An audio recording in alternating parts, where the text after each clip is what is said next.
इस video lecture में हम अतीस के बारे में जानेंगे। अतीस भी एक काफ़ी महंगी दवा है और आमतौर से हमारे यूनानी दवा में इसके इस्तेमाल काफ़ी दिनों से और आयुर्वेद में काफ़ी मशहूर दवा है ये। आइए पहले समझते हैं अतीस क्या है। अतीस दरअसल उसकी जड़ मुस्तअमल है। जो आप सामने देख रहे हैं ये जड़ मखरूती शक्ल की होती है और यही दवान ज़्यादा मुस्तअमल है। आइए इसकी तफसील जानते हैं। अंग्रेज़ी में इसे क्या कहा जाता है? ये है अतीश। इसका लातीनी नाम एक्वेनेटम हेटेरोफाइलम। दीगर नाम जो इसके पाए जाते हैं वो अरबी में अतीस कहा जाता है, फ़ारसी में भी अतीसी कहते हैं, संस्कृत में इसका नाम श्रृंगी है और मराठी में अतिवशा इसे कहा जाता है। विष के तौर पर यानी जहरीली चीज़ है, हालांकि ये काफ़ी दीगर कामों में भी आती है, दीगर फ़ायदे भी हैं इसके। इसके हिस्सा मुस्तामिला की माहियत समझते हैं। हिस्सा मुस्तामिला यानी जो हिस्सा दवान अक्सर व बेशतर इस्तेमाल होता है उसकी माहियत। इसमें अक्सर व बेशतर जड़ इस्तेमाल होती है। ये मखरूती शक्ल की होती है। बाईं जानिब आप देख रहे हैं इसकी शक्ल सूरत मखरूती शक्ल है। 1 इंच से 1.5 इंच तक लंबी होती है। ये बाहर से खाकस्तरी और अंदर से सफ़ेद। इसका मज़ा तल्ख होता है। बाज़ार में ये आसानी से दस्तयाब है, खुश्क और सूखी हुई हालत में। पौधे की कुदरती हालत में इसकी माहियत को समझते हैं। यह है अतीस का पौधा। इस तस्वीर में कुछ छोटा है, जाहिर सी बात है नबातात जो हैं पहले छोटे तुख्म से बाहर निकलते हैं, फिर उसके बाद और बड़े होते हैं। तो असल माहियत इसकी है, ऊंचाई 2 मीटर तक पहुंचती है। इसके पत्ते 2 से 4 इंच चौड़े होते हैं। मेन तने में इस तरह से पौधे लगते हैं। दिल की शक्ल सूरत के किनारे होते हैं। ये देखिए कितना खूबसूरत पत्ता है। दिल की शक्ल में, शक्ल के इन पत्तों के किनारे खूबसूरत अंदाज में कटे हुए रहते हैं। ये बराबर ऐसे हार्ट शेप आपको नज़र आ रहा है दिल की शक्ल में, और इनके किनारे जो है बड़े खूबसूरत अंदाज में इस तरह से कटे नज़र आएंगे। ये एक ख़ासियत है इनके अतीस के पत्तों की, जिससे वो पहचाना भी जाता है।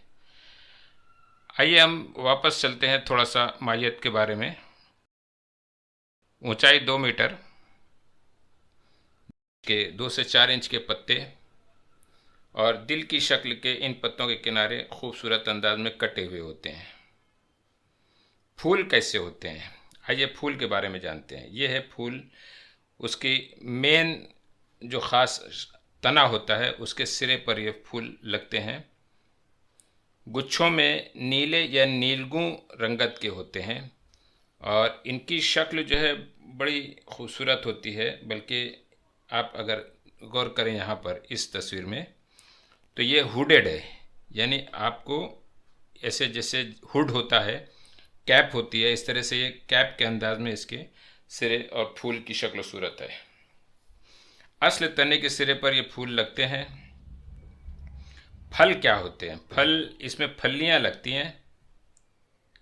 ये फली है जो इसमें इस दरख्त की ख़ास है। अभी आप वीडियो में भी इसको बहुत अच्छे से अंदाज से देख सकते हैं कि किस तरह से लहलहाते खेत हैं। अतीस को काफ़ी अच्छे पैमाने पर सरकारी सरपरस्ती में उसकी काश्त की जा रही है आजकल। तो फलियां तकरीबन 5 इंच लंबी होती हैं और तुख्म, इसके तुख्म में बहुत छोटे लीमू के बीज की तरह मखरूती शक्ल के पाए जाते हैं। यहाँ आप देख रहे हैं ये सीड है, इसके तुख्म हैं। इन फलियों में ही ये तुख्म पाए जाते हैं। बॉटेनिकल खाका डायग्राम, यह है इसका बॉटेनिकल डायग्राम। बॉटेनिकल डायग्राम की अहमियत मैं बार बार वाज़ेह करता हूँ कि एक ही तस्वीर, एक ही डायग्राम में उस दवा के सारे अज्जा बताए जाते हैं कि किस तरह से वो मेन तने में, उसके शाखों में फूल लगते हैं, उसकी पत्तियां किस शक्ल सूरत की होती हैं, जड़, असमें जड़ तो ही इसकी ख़ास दवा है, जड़ ही मुस्तमाल है, जड़ ही इस्तेमाल होती है। बाकी पौधे में भी एकोनाइट के जो केमिकल कॉन्स्टिट्यूएंट्स पाए जाते हैं, लेकिन सबसे ज़्यादा केमिकल कॉन्स्टिट्यूएंट जो है वो इसके कीमियावी अज्जा जड़ में पाए जाते हैं। ये उसके फूल की पेटल्स हैं, ये असल फूल है। और दोबारा यहाँ पर एक छोटा सा तुख्म बनाया गया है क्योंकि इसके तुख्म बहुत छोटे होते हैं।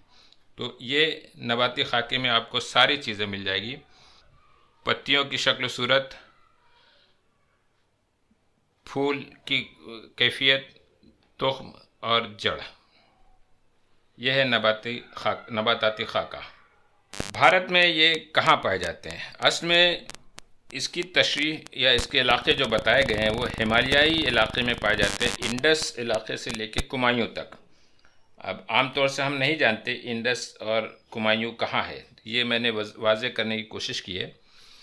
हिमालय के जो शुमाली इलाका है, शुमाली जनूबी इलाका, ये इस तरफ का इलाका यहाँ इंडस इलाका कहलाता है और इस तरफ जो है कुमायूं इलाका का रहता है। इसकी पैदावार इन्हीं पहाड़ी इलाके में पाई जाती है। वैसे तो अब थोड़ी सी नई ईजादात के तहत, नए वसाइल के तहत इसको सारे इलाक़ों में सरकारी सरपरस्ती में काश्त की जाती है ताकि इसकी फ़रोख्त अच्छे से हो सके। काश्त के ज़रिए दो चीज़ आपको महसूस हो जाएगी कि ये काश्त भी की जा रही है और असल पौधा जो है कितना ऊंचा होता है और खेतों में किस तरह से नज़र आता है। ये वीडियो हमें दामोदर गेरे लेक्चर्स की जानिब से अपलोड मिला है। तो असल आतिश किस तरह से मैदानों में नज़र आता है, खेत में नज़र आता है। इसी के साथ इसी वीडियो में बिल्कुल आखिर में आपको उसमें लगी हुई फलियाँ भी नज़र आएगी। असल अतीस किस तरह मार्केट में नज़र आता है वो भी मिलेगा इस पर। यह अतीस का पूरा खेत, ये जड़ उखाड़ी गई क्योंकि जड़ ही मुस्तमाल है।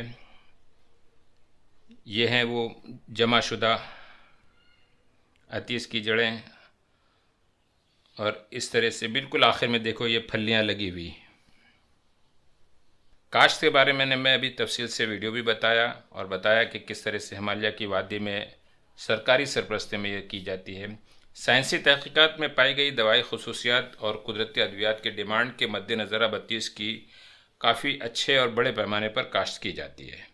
आइए अब इसके मिजाज के बारे में जानते हैं और यहाँ से मिजाज के वो नुकात बयान किए जाएंगे और मिजाज है, अफ़ाल ख़वास है, नफ़ाख़ास है, जो आपको इम्तिहानी नुक्ते नज़र से अहम रहते हैं, इनको याद करना ज़रूरी होता है। इसका मिजाज, अतीस का मिजाज गर्म खुश्क दर्जे अव्वल, हॉट ड्राई दर्जे अव्वल। इसके अफ़ाल ख़वास में ये काबिज़ असर रखता है, हाबिस असर रखता है, हेमोस्टैटिक है, दाफ़े बुखार एंटीपायरेटिक है, मुक़व्वी आसाब, ये नर्वाइन टॉनिक है, नर्व टॉनिक है, और दाफ़े ज़हीर है। बहुत मुख्तलिफ़ किस्म की खसूसियात इसमें पाई जा रही है। देखिए काबिज़ हाबिस अलग खसूसियत की चीज़ हुई, एंटीपायरेटिक एक अलग इफ़ेक्ट आया, मुक़व्वी आसाब अलग इफ़ेक्ट है, और एंटी डिसेंट्रिक यानी डिसेंट्री में इसको इस्तेमाल करना, दाफ़े ज़हीर और इसहाल में इसको इस्तेमाल करना एक अलग फैक्टर है।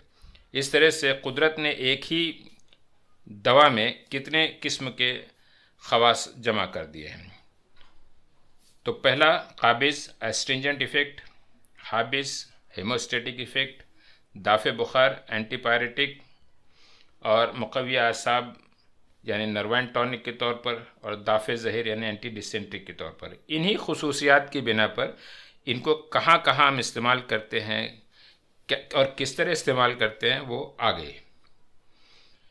इसके नफ़े ख़ास के तौर पर बयान किया जाता है कि ये दाफ़े ज़हीर है, ये इसका मेन फैक्शन है। दूसरी खसूसियत इसमें एंटीपायरेटिक इफ़ेक्ट है, यानी बुखार को कम करता है। इसके मौक़े और तरकीब इस्तेमाल, सुफूफ़न आमतौर से मुस्तमाल है, इसहाल ज़हीर के लिए इसे इस्तेमाल किया जाता है, लेकिन वो मक्खन या मुरब्बा बेलगिरी के हमरा इस्तेमाल करते हैं। मलेरिया में इसे इस्तेमाल किया जाता है, क्योंकि दाफ़े बुखार भी है। ज़ोफ़े आसाब यानी नर्व वीकनेस में इसको इस्तेमाल करते हैं। फालिज लकवा पैरालिसिस एंड फेशियल पाल्सी में इस्तेमाल किया जाता है, और राशा के मर्ज़ में भी इसे यूज़ करते हैं। इसकी मिक़दार खुराक 3 से 5 ग्राम है। इसकी मुज़रत और मुस्ले और बदल के बारे में कुछ मालूमात लेते हैं। इसकी मुज़रत जो है वो मैदे के लिए है। अतीस जो है मैदे के लिए नुकसानदेह है। इसकी इस्लाह के तौर पर इसके लिए जो नुस्खे बनाए जाएंगे, इसकी मदद से जो नुस्खे बनाए जाएंगे, उसमें हम इस्लाह के तौर पर करेक्टिव मेजर के तौर पर जो दवा शामिल करेंगे या जो अंदाज़ तदबीर अख्तियार करेंगे वो है सर्द व तर अशिया का इस्तेमाल। अगर किसी वजह से अतीस ना मिल सके तो हम उसके बदल के तौर पर बेलगिरी का इस्तेमाल करते हैं। नई तहकीकात की रोशनी में जो चीज़ें सामने आई है वो भी काफ़ी दिलचस्प हैं। इसमें एकोनाइट एसिड पाया जाता है, एटिसिन नाम का अल्कलॉइड है, डिहाइड्रो एटिसिन करके केमिकल है, हेटेरा एटिसिन और हेटिसिन, सब नए नए किस्म के नाम हैं।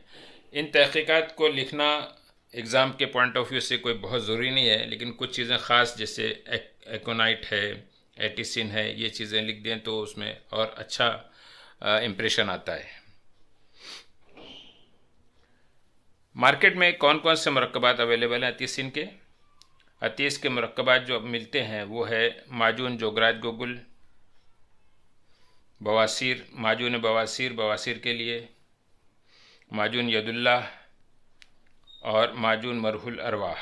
ये चीज़ें जो हैं वो, तो माजून जोगराज गोगुल, माजून बवासीर, माजून यदुल्लाह और माजून मरहुल अरवाह, ये चीज़ें अतीस के प्रोडक्ट हैं जो मार्केट में अवेलेबल है।